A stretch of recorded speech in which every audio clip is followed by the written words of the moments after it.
It doesn't matter, I promise. All right, so listen. Go ahead, pick it up. You can face it. All right, so I'm gonna tell you about my day. All right, let me get the keys real quick. All right, and so look, I might get emotional because do you remember the last time when I was well, you've been there when I got pulled over by the cops a few times, right? So, yeah, okay. So today, I went to go get my car. Let me turn this down. I went to go get my car fixed, right? And that's why I'm driving this loaner. So, I'm at Dunkin' Donuts. You've been to Dunkin' Donuts, right? Mm-hmm. Okay. So, I'm at Dunkin' Donuts, and you know me, sometimes I want to film something or whatever. So I'm not saying that everything is about race, but what have I said about race? That's not real. Right, that it's not real. It's not real. But what is real are people's belief in it, right? Mm-hmm. Belief that race exists, but it doesn't. So I was in a situation today at Dunkin' Donuts where I didn't know if it was because I was black, if it was racism or not. All I know is Dunkin' Donuts all of a sudden has a 1 hour rule. Mm-hmm. Let me explain what that means. I have never heard of a donut shop that has a rule that you can only be in it even after you pay for something for an hour. Dunkin' Donuts, that happened to me today. Now, have you ever heard of a 1 hour rule in Dunkin' Donuts? No. Okay, so now you have to ask the question, well, why all of a sudden is there a 1 hour rule, right? And I don't know, face it that way so that you can see the mountains. Look at how beautiful that is, right? Yeah. Right. So we say that race doesn't exist. We say we say that racism exists, but this is how it happened to me. I was here to pick you up today, right? Mm-hmm. I could have missed that because I also had to talk to 3 police officers. Why? Exactly. Why? Okay, so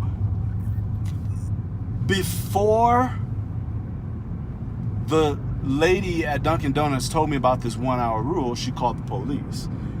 And I'm wearing this jacket. Again, I'm taking pictures because I found this cool cemetery behind Firestone. I'm gonna find something, I'm gonna take some pictures of something. So behind the place where I was getting my tire fixed, there was a cool cemetery. And I can show it to you and stuff, some of the pictures or whatever. So I could have looked suspicious in this coat, right? And then I have these dreads, so that can scare people, right? Yeah. So, but sometimes I forget that could scare people, and I do things, and it makes them feel a certain way. But if you saw it, you wouldn't feel a certain way because you know me. Yeah. Right? So that's what happened to me today, where I ended up having to talk to the police because somebody viewed me as suspicious looking. But you're not. Well, yeah. Well, yeah. Okay, all right. I'll accept that. Oh, look at that. Look how beautiful that is. The clouds make it even prettier. Right. So, like I told you, race doesn't exist, but racism, it's one of those things that it's hard to touch. So sometimes people can make you feel. I'm taking you up there, right? To Mom's? Yeah. Yeah. Okay. So you never know if racism is involved. Like sometimes you can know, but you have to understand the elements, and then you can point and go, oh, I know exactly what's going on there. So that's why, you have this thing where I'm wearing this fatigue coat, which some people can see as homeless or whatever, or what's wrong with you wearing that ugly coat or this, but this is also the same coat I wore when I was in the Army. Yeah. Do you know what I'm saying? So it depends on your perspective. So I could look suspicious. I like that coat. You do? Mm-hmm. All right.